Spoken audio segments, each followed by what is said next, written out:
And the power of Grayskull, or the power of you, Castle.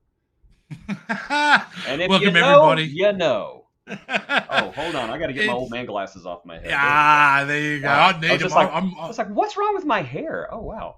I left those on my head. Nothing without. My secret is out. Oh, no.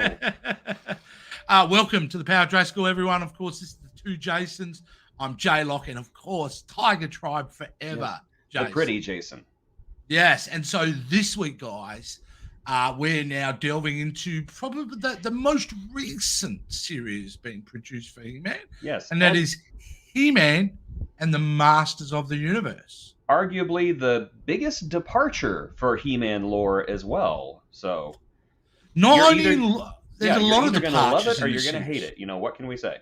Yeah, and you know, there's a couple of times throughout this journey so far, Jason, we have taken left turns with design and mythology. You know, the new adventures of He-Man, that was clearly a different interpretation of that. Well, that was the sequel series in many ways, wasn't it? But definitely a departure.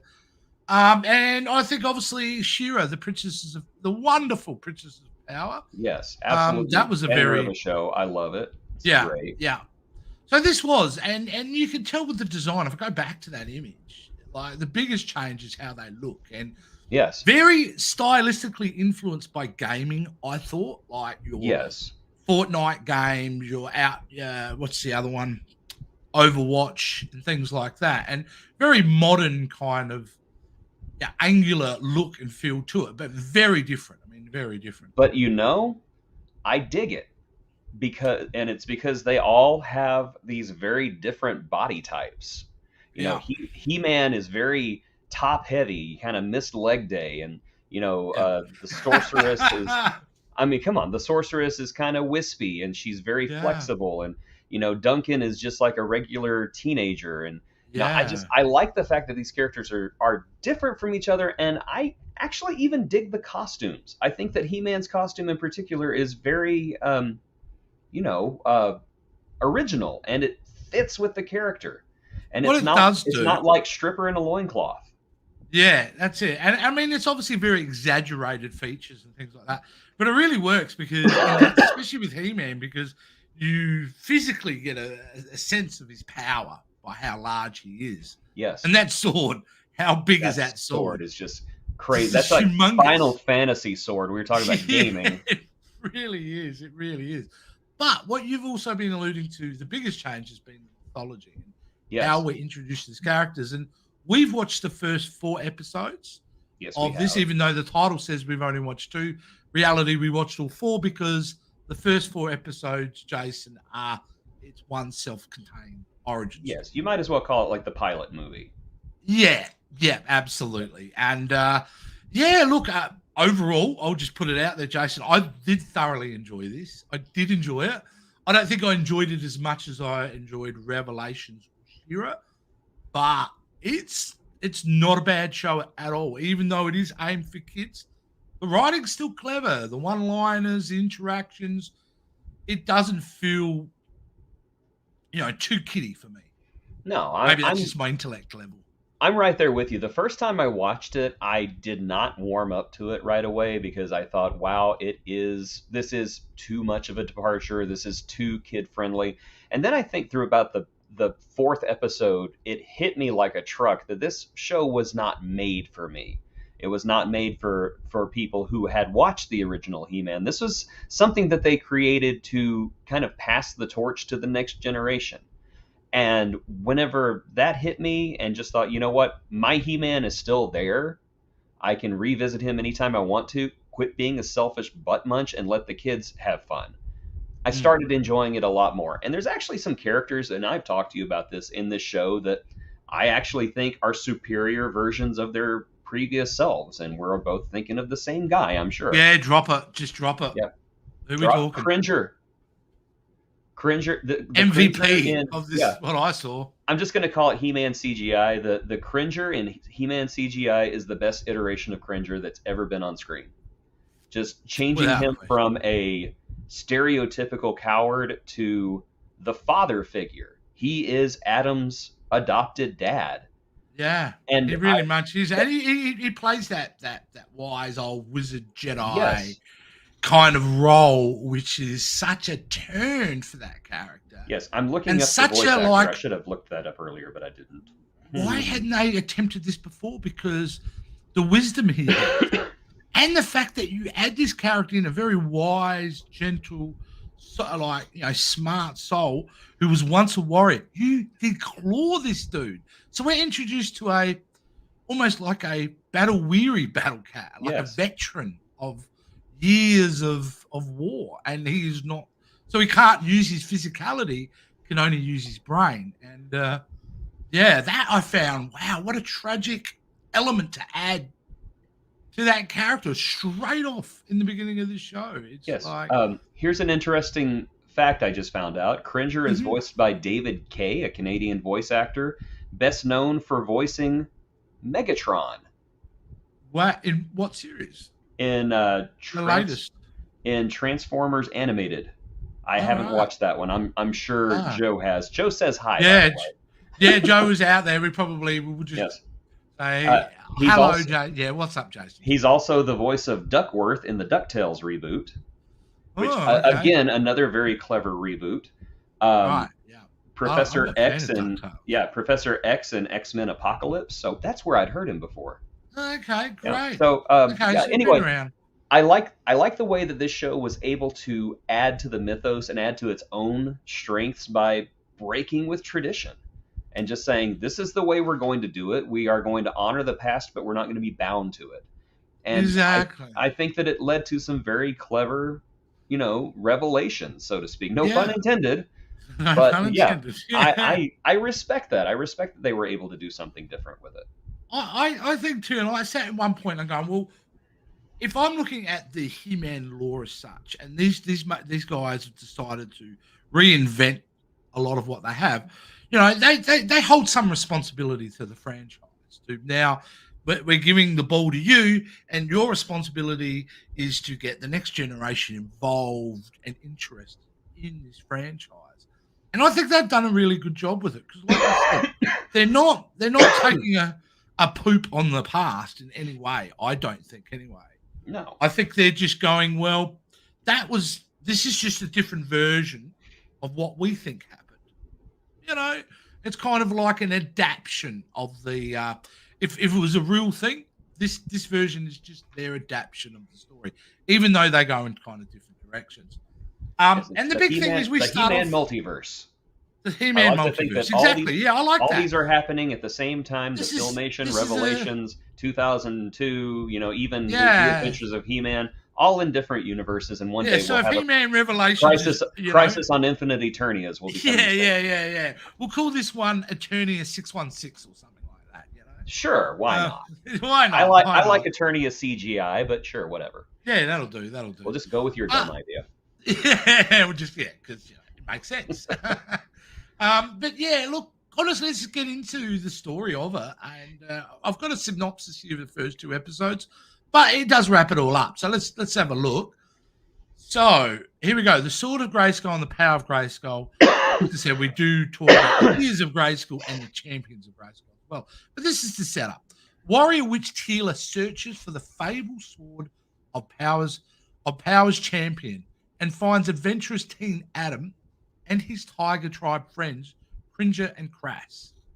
Stunned by his newfound powers, Adam and crew race to Castle Grayskull to recharge the Sword of Power with Prince Keldor and his evil allies in pursuit. So that's the very basic synopsis of the first two episodes. Obviously, there's a lot more into that. But we start this off with a young witch Tila, a young, very technologically advanced. I Tila. enjoyed this new iteration of Tila. I've said in the past, Yeah. I like how Tila was established in the Filmation series as she wasn't a damsel in distress. She was a professional. She was a soldier. She was a warrior. Yeah. And this one comes along, and she's none of those things. She's an apprentice. She is an apprentice to Evil Lyn, and she is Evelyn. Evelyn. Yes, she's not Evil They go Lyn out yet. of their way to establish that it's Evelyn in this show. Yes. Anyway, she's a apprentice to Evelyn, and she's got this cool hand magic. They've basically taken the sorcerer and Tila and just smashed them together into one character, and it Which works. And it works, and it works It at different works. points throughout the next 4 episodes. We do go Yes. back to that same kind of Well, thing. different points throughout the next 3 seasons too. So yeah. Very okay. So basically, she's gone in there and she's basically pinched the center of power. She's got no idea what it is though that she's pinching. Yeah. In any way, she's got no idea. But she gets that cool, what I could compare to the Spider-Man multiverse kind of effect, where she grabs the sword and there's shadow versions of her Yes. here behind. And that's the thing I really like about this. We talk about being CGI He-Man, but they do some really great things with animation, like normal 2D animation that they intermix. Like every time you see clouds or dust or anything kind of different, that's 2D animated, and it looks amazing. It really does. It gives it kind of a comic book look. And it gives it that Spider-Man into that Spider-Verse feel, I think, anyway. There have been people on TikTok that have been raving about the animation on this show, and I'm not going to spoil anything, but in the 3rd season, there's an episode that takes place in a frozen wasteland, and there's this one scene, and it's so inconsequential, but Duncan is working on the Wind Raider, trying to get it fixed, and he, like, a bunch of snow falls on his face and falls off. And Jason, it looks like real snow. It did not have they did not have to go that extra for He-Man CGI, but they did, and they do several times in the show. That's the thing about this. On surface, when you look at the images and when you first look, you go, "Oh, this is your standard CGI made on a budget cartoon." But no, when you actually watch it, this is highly detailed. They threw money into this. There is some money and there is some care in this show. I mean, you can tell the people who are behind it are honestly, they care about this property. And I bet that they have nothing but fondness for all the iterations of He-Man, except for the movie and, the New Adventures of He-Man, obviously. Yeah. Well, I do know that they were kind of, Masters of the Universe Revelation in this show were highly aware of each other. In fact, yes. Kevin Smith, who was the executive producer of Revelations, actually does the voice of Triclops in this. Yes, he does. Which it's not much of a voice, but he does do the voice of Triclops. He does do the voice, yeah. But that's the thing where we're aware of each other. So I feel the writers, you're right. They've probably walked on eggshells in a very respectfully manner. They did. Make sure, they don't, contradict too much. Yeah, and again, I'm not spoiling anything, but there's a very fun, unexpected cameo in season 3 that I actually laughed out loud at. Yeah. And if you know, you know. Okay, all right. I'll have to check that out. But you know what else I loved about the first episode? The intro, and I was sending you messages as I was watching it, and I think one of the messages I sent you straight away was like, "I want to be in the tiger clan. I do at the tiger tribe. Yes, all the little kittens that you could pet and adventure and talking cats and everything. They had really good. I just felt love that so much. They were a fully functioning community that cared about each other. Yes. And they just showed that with a couple of lines here and there and a couple of visuals. I'm like, I want in on that. And that's why obviously when we find out that, again, Cringe has lost his claws, man. That messed with me early on. I was not impressed. You learn more about him later on. And the show is very deliberate in the characters that it introduces, because they could have gone all out and said, oh, look, kids, it's Fisto, it's Mossman, it's Orko, it's King Grayskull, but they don't do that. Every time they introduce a character, it is for a reason. And so there is a reason why Evelyn and Kronos and Keldor are introduced and no one else is. Everybody's asking, well, where's Beastman? Well, Beastman is introduced later, but it's for a reason. Yeah. And you actually don't even you don't even realize he's been introduced until later. But all of these characters are mirrors of each other. Evelyn is the mirror of Tila, and Kronos is the mirror of Duncan. Keldor, of course, is the mirror of Adam, and then later on, when Beastman shows up, he's the mirror of Battlecat. Oh, and that makes more sense to have. Yes, and it's Beastman being that. Yeah, and all these characters have this intimate connection with each other. They've known each other before, or they've heard each other before, and to me, it makes their conflicts, I don't know, more personal to me. There's definitely more of a connection between these characters, and I do credit that with the thought that was put into their introductions and why they're there. You know how I said, like, yeah, obviously they were respectfully walking on eggshells. Yeah, as we're talking, because they would have been walking on eggshells to make sure that Revelations was doing its thing. In a way, it freed them because Revelations was doing all those things that we would expect that us generation want out of He-Man. We get the Castle Grayskull. We get all that classic kind of imagery and all that and story from there. And in a way, these writers were freer to go, yeah, we're going to do the tour things, but we're not bound to have that responsibility to show Castle Grayskull as it looks in our background. Exactly. Anything else like that. I know that we talk about, not messing with the classic, but is this not a cool Castle Grayskull, though? It is. And you know what? I'm totally cool. It's different. I'm totally but cool it's with them changing it. Why I'm okay with this? Because I'm aware at the same time the He-Man where I want all that stuff exists for me. Yes. At this made and around the same time exists for me in Revelation. So I'm far more open to their design changes and their character changes. Yes. Very smart of them. Yes, and I'm a big proponent of them changing characters in the show. This is kind of like, He-Man and the Masters of the Universe is classic Trek, and this is the Kelvin universe Star Trek. Yeah. I like that they've just. I just love. And one of the changes, and the bits you talk about in the first episode, but really the introduction of Keldor, and we all know what happened. Well, obviously, we know what Keldor. Yes, I sent you a picture if you'd like to throw it up. Oh, did you really? Let me have a look. I sent you a bunch of pictures, but I referred to Keldor as sexy Skeletor. Because you do, but there are girls on Tumblr who are just like going crazy. Not just girls, mate. There's lots of people that would be into that. Oh yeah. Absolutely. Let's have a look. Hey, I'm going to just share that screen so we can both be on it. So let's have a look and see what you sent through. But you're right. He's very dapper, very gentlemanly. And in the beginning, I knew the name, so I know the kind of setup. But what I was really surprised at, Jason, is how long he's Keldor. How long in this show? I think it's 3 episodes, and he's still Keldor. He doesn't even show up for the first episode, except for maybe like a minute at the end. A minute when he comes out of that cave, and he. Yeah, they really like held it close to the chest on this show. They let him be Keldor for a very long time, so it could be, this is a Skeletor introduction as well as a He-Man introduction. It just took Skeletor a little bit longer to get there. His setup is like he's been feeding the souls of Randall's army. Yes. And is that not hardcore for a kid's show that he straight up whacks an entire, legion, and they Kronos pushes one of them down and he shatters into a million pieces, and Kronos is like, it's crazy. Yeah. But look at that design. He's young.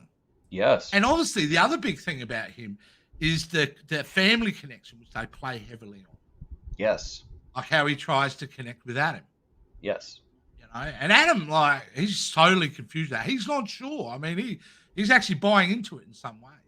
Yes, and I really like how Keldor took immediate advantage as soon as he found out he couldn't transform. It was like, Jake is up. Let's get him. I thought that was great. Just such a. What else you got here? Yeah, we're talking about Adam. The size of him. It shows he's He-Man. Look at the power of him. Yeah, I think that works. The smaller head, the exaggerated muscles. We know this guy. He's bigger than most people. He's going to kick ass. And that sword, okay. And that sword is insane. Especially the New Adventures of He-Man, I complained about that sword.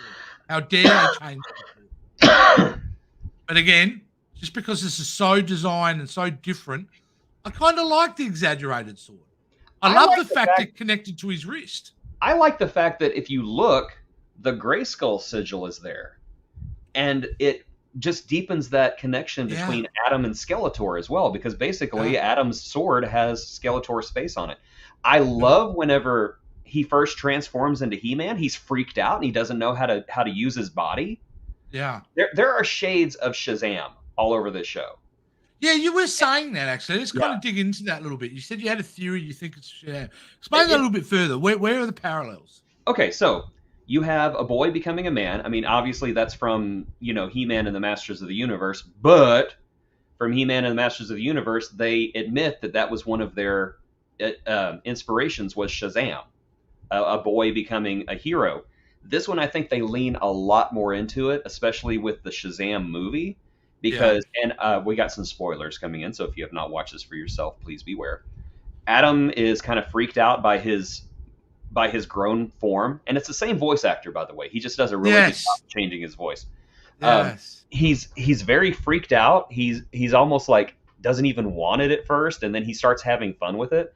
And Yeah. then later at the end of the 4 episode arc, he shares his power with his friends, and they can all use Grayskull's magic to become I you know love that. masters. Well, I because thought that was great, and of course that was great the because most, we got out to find characters. Then that was from that. yeah, I love that concept. For sure. I thought that was really fun. A little derivative of Shazam, as I said, but it fit with the show. And of course, the most subtle clue that they did borrow heavily from Shazam is that Duncan continually refers to Cringer as Talkie. And if you don't Yes. know, Yes. back in the That's a Silver deep Age of cut. comics, there was a Deep cut. tiger who would hang out with Captain Marvel, as he was called back then, and his name was Talkie Tawny. Wow. And he was. Do you think that was coincidence or that was Oh, no. specifically a pull? That was completely deliberate. And speaking of the talking tiger, I loved Skeletor's monologue as he went through and was like talking about everybody's their flaws and everything. And Yes. then he comes up to Cringer, and Cringer's like, "So what? Are you going to talk about my claws?"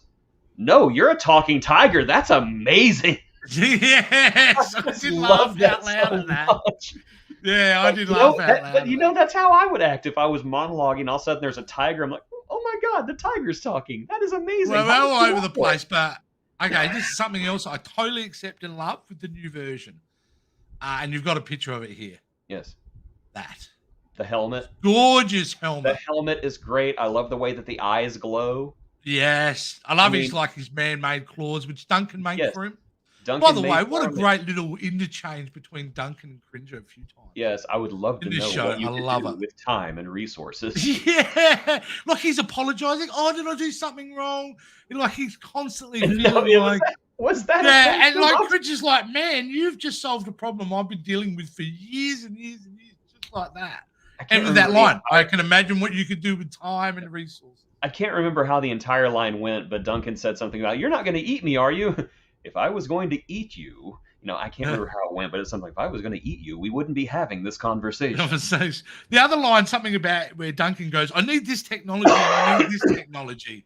He goes, I need this and I need this. Cringer goes, well, why don't you have that and that? Like he's talking about, I need to create this, time thing or whatever. Yeah. And it's just Cringer go, well, why don't you have it? Kind of thing. He's an interesting character because he's very wise, but also very naive. Yes, he is. Which is an interesting mix to have for a character. So He kind of reminds me of Rafiki from The Lion King. Very, very yeah, wise, but at the same time, if you gave him a loaded gun, he'd probably shoot himself with it. yeah. Now we've seen a lot of different versions of Evelyn. In this one, we've got Evelyn. Evelyn, yes. And now Evelyn is straight out pretty well evil, isn't she, from the start? Yes, she is. Yes. There's no real kind of conflict going on here. What I can see, she's just bad as bad can be. But in saying that, when we find her, and what's his name? Is it Kronos? Kronos. Sorry, you get the impression that they're doing their own thing. They're running their own game. Yes, they are. Skeletor's got nothing to do with this, and in fact, they are, aren't they? Because they haven't seen Keldor for ages. Yeah, 10 years. He's been missing for 10 years. A decade. So, yeah, I liked it. I really did. I definitely like Kronos. I like him as a character quite a lot. I thought Yes, I like that he's not an idiot. Because No. Trapjaw is one of my favorite characters, but Yeah. he was an idiot in every iteration. He was an idiot. This time he's smart. He's cutthroat. There are no. He's measured too. He's nowhere near as emotionally because No. Evelyn's evil, so she's got anger. He doesn't seem to be filled with rage or anything. He's very calculating, and I Yes. like that. And I like that he's the, as I said, he's the evil version of Duncan. They're both engineers, they're both builders, and they're just mirrors of each other. And I love how that's set up. And of course, Duncan being the apprentice of Kronos, who eventually betrays him. That's again, they're that's just their connection. connected. Yeah. And I like Man at Arms, like when that gets revealed. Yes. Like his armor. I thought, I love the fact that how he got his name too. Whenever Trapjaw said, I was the Man at Arms for the king. Well, it looks like I just got promoted to Man at Arms at Grayskull. I'm like, he said it. Hey, also the fact that how He-Man is named. Remember who names him? Yeah, it kind of reminds me of She-Hulk. Yeah. We're not calling me that. Yeah, it kind of just sticks. You don't want that, sticks. but it just sticks. He's a man. When Ram Mam says that, you're like, Ram Mam is such a cringy name, but it fit. Oh man, but what a Grayskull Juice backstory we got with her. Grayskull Juice makes me feel all formal. Well, Grayskull Juice makes me feel. I like her a lot, but what a dark backstory we got for her. Yes, and it all comes back later. It all comes back. Yeah, because that was really like, wow. And again, we're coming back. The more we're talking about this, more we're really revealing that there's a lot of. They're not afraid to start from dark places. They're not, no. Because of what she went through, she sat in that, she was trying to hide from your father being killed. Yeah, she wore that to protect herself and has never taken it off. So we have a physical manifestation that Ram Man has some emotional issues she hasn't dealt with. But now you're telling me we go back there. They're watching this initial 4 episodes. Knowing, having watched all 3 seasons so far. Yeah, I was really surprisingly surprised, I guess, by how much foreshadowing there is to what happens later, and nothing that they introduce in this premiere episode goes to waste. Everything with Crass and her helmet, Man at Arms connection with Kronos, what happened to Cringer before all that happened. All of it comes back, even Randor. And I will say right now, again, minor spoilers. We don't see a lot of him. What I watched. This is the first version of Randor. This is the first vision of Randor that I have not considered a total douchebag. Really? I don't know if I considered him a douchebag in the 2002 version. He was a douchebag. Oh, Adam, why can't you? You're so lazy and stupid. Why can't you be like he? I'm sorry, Dad. Yeah. But really, Dad, you're actually what? I'm actually an idiot. I'm sorry. Yes, you are. Now get out of here. Yeah. Why is it every time He-Man fights Skeletor, you're nowhere around? Duh. Come on. Where are you hiding? Yeah, I saw. Well, maybe because I'm going to watch that series further to see more of his abusive traits. Then. Yeah. Randor. Yeah, but so you like Randor in this one though? Why does Randor work in this one for you? He works in this one because at first you're watching, you're thinking, wow, he is kind of a douche, but then you realize he's been through some trauma too, because he's lost his entire family and he's all alone. And when certain things come to light, you see another side of him, and you see a side of him that is loving and loyal and grateful, and at the same time he is a king as well. So he's pulled between 2 worlds, really. A world he's trying to make right and another world he's trying to keep together. Yeah. So that's something about Randor that I really enjoyed in this series. And unfortunately, poor Marlena is nowhere to be seen because she did. Oh, no. She did. Yeah. She's gone. She did. Okay, move to change tact a little bit. She's the drones in a grave. Oh, wow. The drones. I love the drones. I like the idea of the toyetic. I love them. They were toyetic, but also there's little faces on them. Threatening. Yes, because there were times when I was watching this, so I'm going, they're kind of screwed. I love the concept that every time they struck one down, Evelyn set it up. They would duplicate, which is a great little concept to have because Star Trek Deep Space. It just yes, 100%. But I go with it. I'm completely comfortable with it. It was Rom's idea the whole time. You're listening to the Light FM. All right, but we know about the drones. The drones take on a more interesting turn. At least Yes. one of them does Yes. later on, which I don't know, Richard, but it is the spoiler, and we're going to talk Yeah, about it. let's talk And it about is, you might as well, the fact that one of these drones becomes, well, it believes he's been programmed, but he believes he's Orko the Grey. Yes. So we have a drone who's convinced that's who he is. That's And the what an only interesting turn. That's the only action figure from this series that I have right now is Orko, because I thought Really? Did you find it? Did you? Yeah. I actually have two. I think I ordered one and then forgot I ordered it and then ordered another one. So I've got one in the package and one in the display case. But I just thought it was so clever how they did that, how they brought. It's a Orko great back. example of what we've been talking about with their storytelling, in the sense they're paying they're not shitting on anything. Pardon the French. They're not pooping on everything. They're paying homage and reference to it without, but taking it in a fresh direction. Because if you know who Orko is and you see that, you go, that is awesome. Yeah. But if you don't know who Orko is, you as a kid, you still go with it.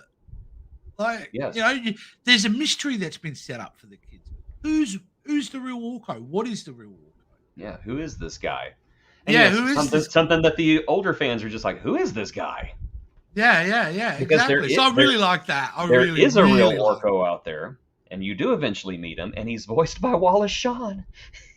Oh, you're kidding. Wallace Shawn. Inconceivable. And it's such a great It's a shame, though. Is this show done, or are they still making it? They're still making it. They had a fairly big cliffhanger where they methodically introduce a character, and you did not even realize that they were hinting about the character since the end of season 1. They've been subtly hinting that this character was on their way, and you never realized it until just that moment. Like, oh my gosh, the clues were there the whole time that this person was coming. And then, course, that's this is not the first time you're kind of mentioning it. So you're telling me that, and you've basically said there's evidence they had this thing mapped out from the beginning. Yes, yeah. The thought that went into the show is stunning, really. And as I said, I don't think I've really truly appreciated it until I rewatched these first 4 episodes, and now I want to go back and watch some more just to catch more of the clues, because, as I said, there's so much foreshadowing. Cringer's claws and his story about that. The ship that he was being loaded onto at the very beginning when they had to come rescue him. So all of that is foreshadowing. Crass's helmet, the jewel in Crass's helmet is foreshadowing. It's just so much, and I just love it. And the way that they differentiated the power of Grayskull from the power of Havoc was so clever. Yes, the power of Havoc. Because Havoc is almost like a drug in this series. Like, you get addicted to it and you can't live without it. And it's not a major and it spoiler, drives a lot of their motivation, doesn't it? It does. It is the evil guys. Yeah. It does, and it gets to the point where you almost feel bad for the bad guys at one point, because they are all hooked on this power and they can't get it on their own. So did you like the establishment of how they got to Snake Mountain? Yes. Love that. There's another... Find themselves in the fright zone. Yeah. There's another great example of animation is when you first see Snake Mountain in the series, it's raining. And the rain is just pouring off of Snake Mountain. And again, the animation did not have to be this beautiful, but it is. The action sequences have weight and power to them. They I don't know, with CGI action, to me, it never really feels real, because basically the characters can fly and do all this other stuff. But when He-Man moves in this show, they've taken extra special care to make sure he's got his center of balance low, that he follows through with his punches. When he does jump into the air, he has to bend down and like put some effort into it before he leaps. It's kind of like your camera now. When he moves sometimes, and I did this in the show, the camera would slightly bounce. Yes.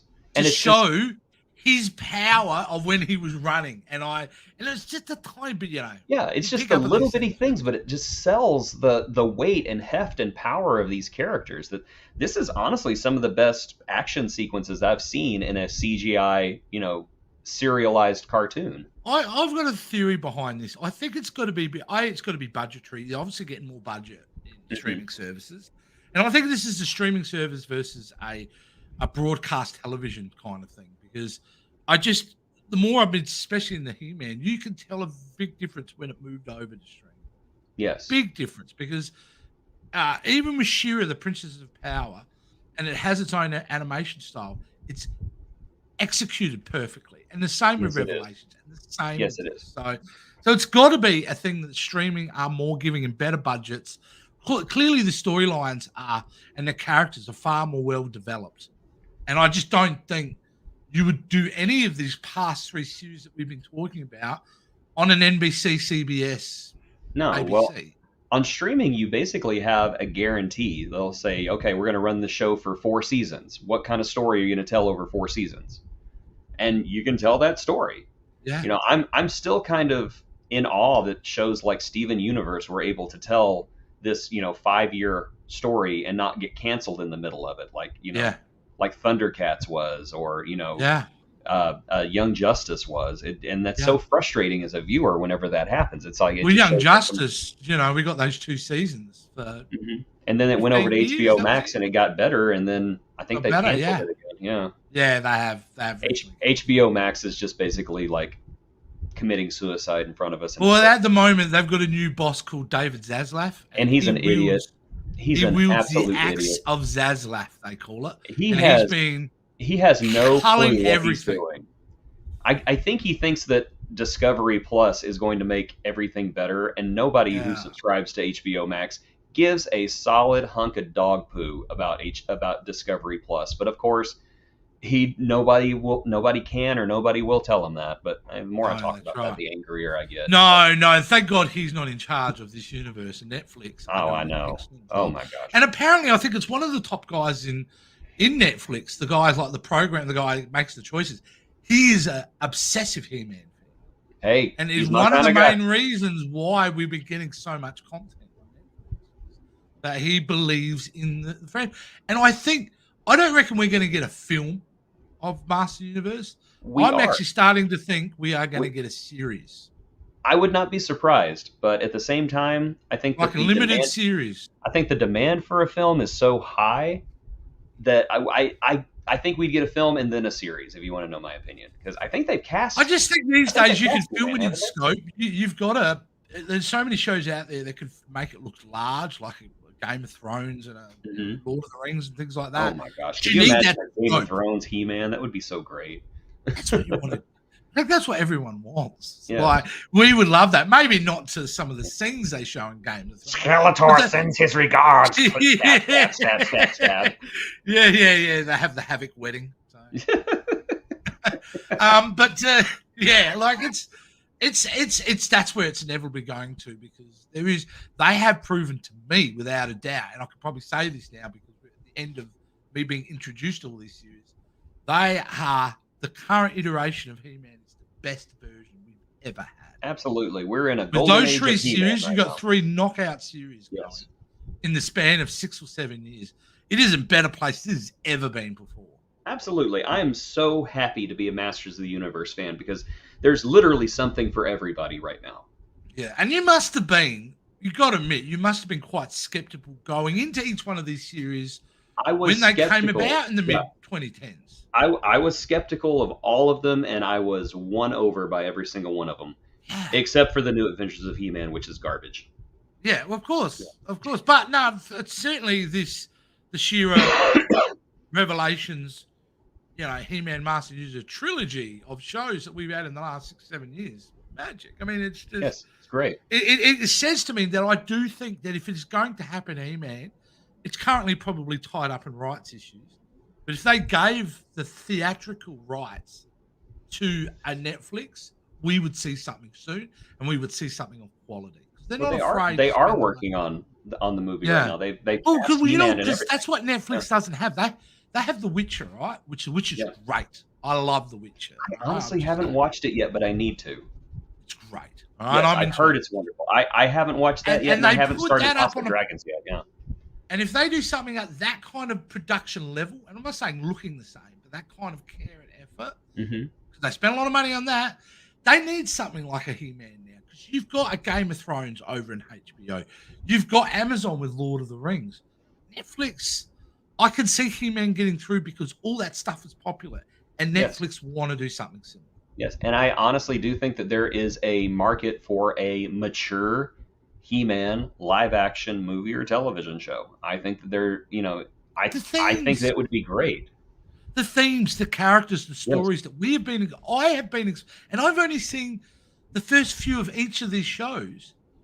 There's enough material there to make something incredible just from what I've seen, let alone what I'm about to watch when I start going into this series more and more and more. So they're not going to have a shortage of great storylines and dramatic turns in characters and things like that with a show like this. It's there to be picked and taken all the best bits out of and create something that's live action. But the problem with that is when you get to live action, what do you have? You have all those the corner trolls who are sitting there going, that's not He-Man. Well, we have those already, so just let them bellyache and but let in a us film, enjoy everything. The problem is with the film industry, those voices get validation, and they should. And like I'm hoping if they do a because they'd cast a kid to play Adam at one point, didn't they? Like this film was, I think they were weeks away from principal photography, and it got held back. Yeah, I think it's a COVID thing. I think so. Yeah. Yeah. So either way, that's a long way of saying the future of He-Man is very strong in my mind. Absolutely, and I see many more projects on the horizon because the fans love it. The Netflix seems to be really behind it. The quality is there, and this is a universe too big to not have fun with. Whether it's a new interpretation or just looking at the old interpretation with new eyes, there's something there for everybody. And with this show here too, I think I look at it the first 4 episodes and I go, I feel like this show is not only really entertaining on its own basis, but I feel that young children will probably watch this and go, I love this. This is great. Yes. And it'll lead them to the version that we love. Yes. That we like.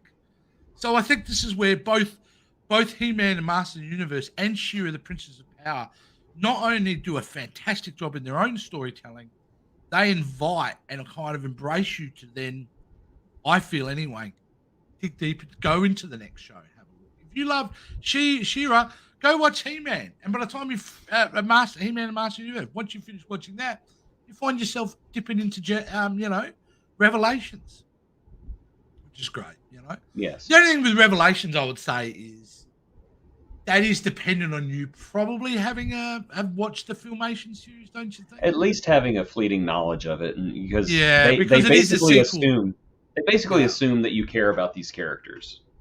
And if you haven't seen them yet, you're just kind of like, I don't get it. What's going on? But He-Man CGI is just, hey, look at these new characters. The old characters are new again. Here's reasons to love them. Okay, now let's start fighting. Yeah. So I've seen the entirety of Revelations to this point now. I've seen part 1, part 2. So Revelations, the only series I've seen everything of. And everything else, every other series I've seen. Obviously, I saw most of the original Filmation series when I was a kid, but there's a lot I've forgotten. Uh-huh. So that's where we're at now. And I would say this one is right now probably my third favorite of all the series I've seen. Currently, it bounces back and forward. It's between She-Ra and Revelations for me. I keep going back and forward of my favorite iteration I've seen so far. I think She-Ra is firmly my number one right now. Yeah, I've moved back and forward a little bit. I need to watch more She-Ra, but I suspect once I watch all of She-Ra, I'll be like you, Jason. Yeah. Once you see all the characters get tortured and everything, you'll be like, yeah, this is good. But this is a very close third. This series was a very close third. Yes, it's not my favorite. It's high quality. I enjoy it, and when the next season comes out, I'm gonna just devour every episode. I like this more than 2002 version. Really? Yeah. Okay, that kind of surprises me. That's kind of weird. Because Revelations was so, I don't know, felt so like it did that story so much better that I feel like, in a way, Revelations kind of wiped over the 2002. Mm-hmm. And when I 2002 look at hasn't aged extremely well either. no, there's some issues there, I think, It's and even some of the the most animation style. 2000s thing that yeah, Yeah, animation's it's kind of appropriate flat, for but its time. yeah, but I still highly enjoy it. I will say I Yeah, highly enjoy it. There's not a single not He-Man bad. series that I have not enjoyed except for But New even Adventures of that He-Man. series, I will say there are elements that I appreciate and what they tried. I will say it was the animation quality really dramatically increased. Yes. And I did like Skeletor's personality. I haven't watched any more of that series Yeah, I because did like the gentleman kind of I just lunatic.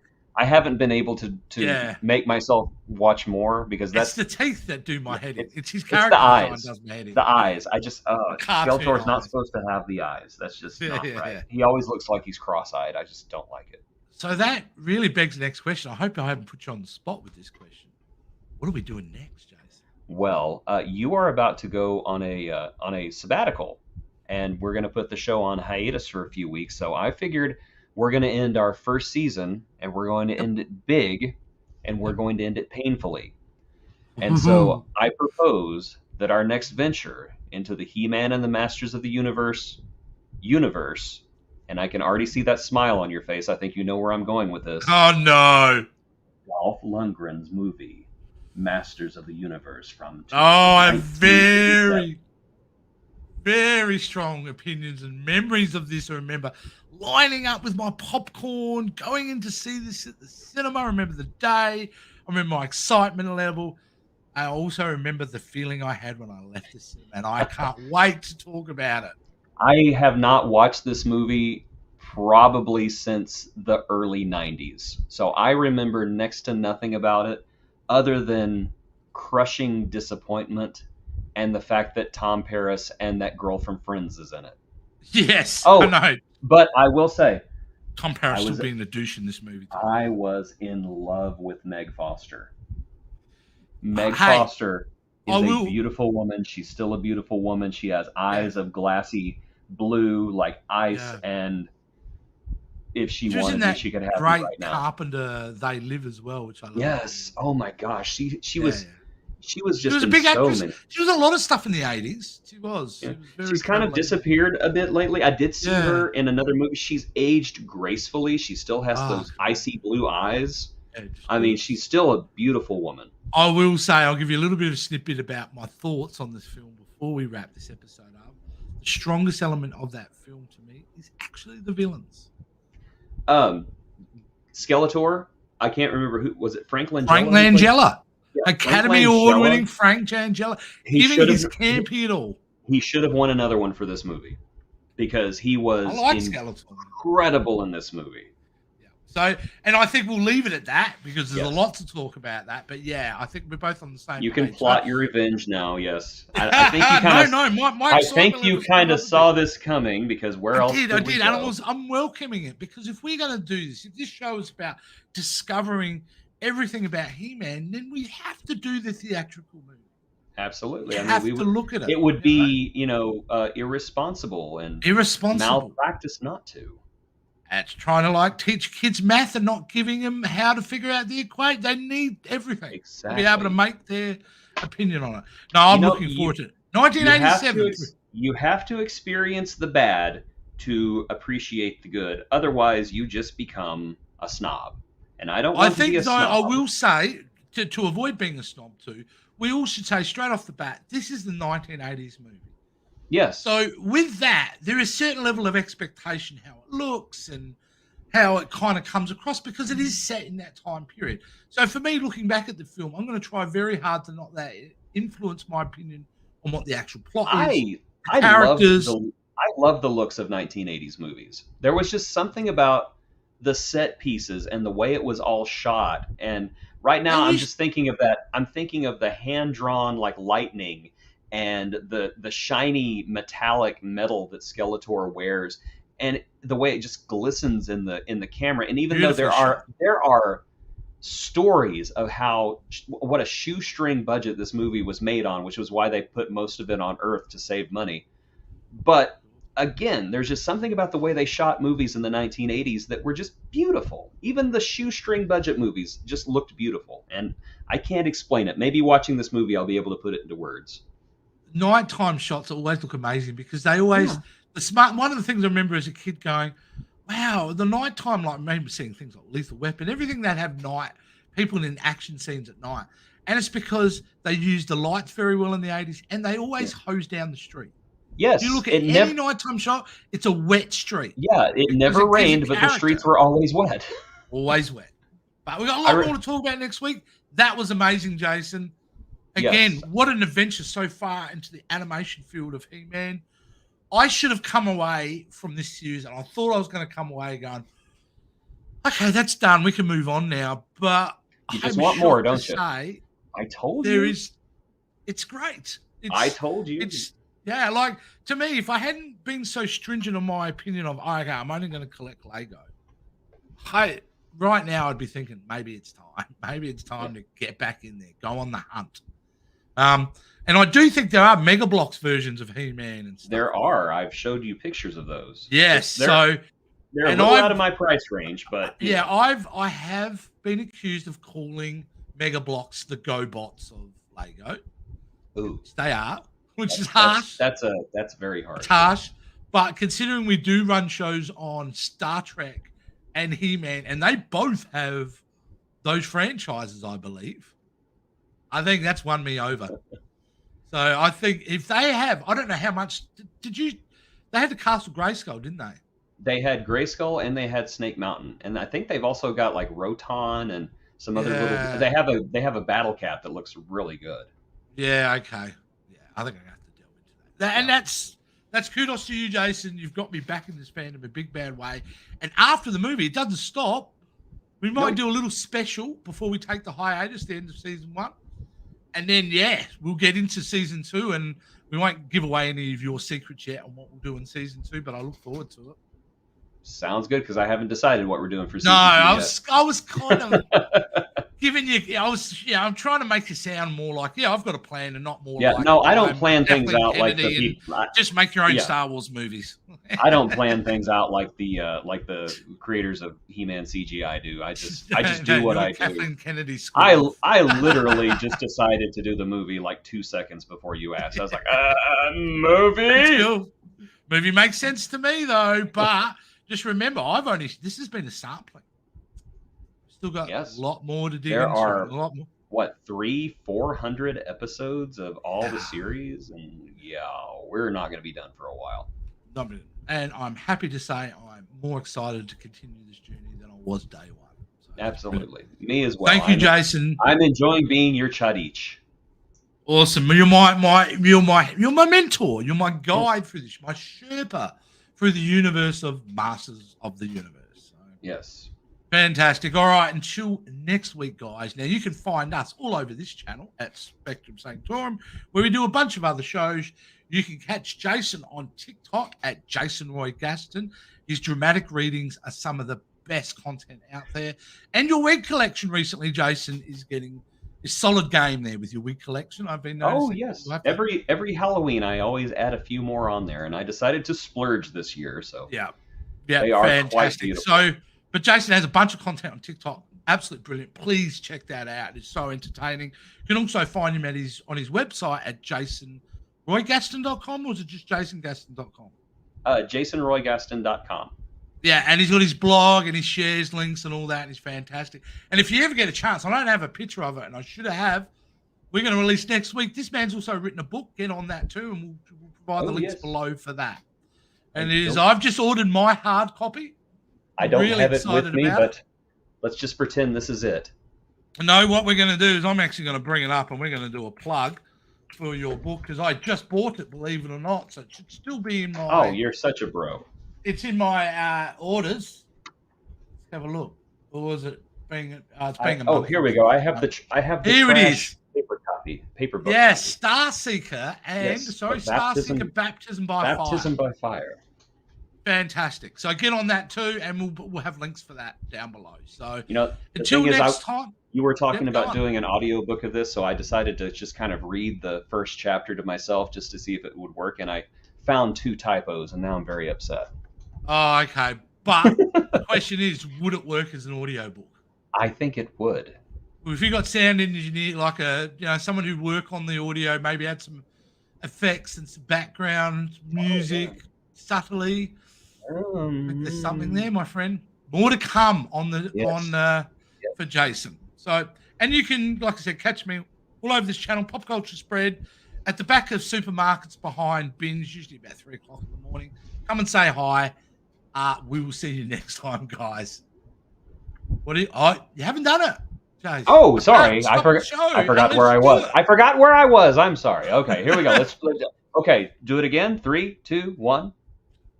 The And that's it. power. Oh my God. Sorry, I Oh thought you were my cueing God. me. Oh We're my a wreck God. here. We Let's do it. are. We are. Okay. Let's do it. Okay. Are you ready? Okay. Now I can't remember what I was going to say. All right. The power of J Skull. Go.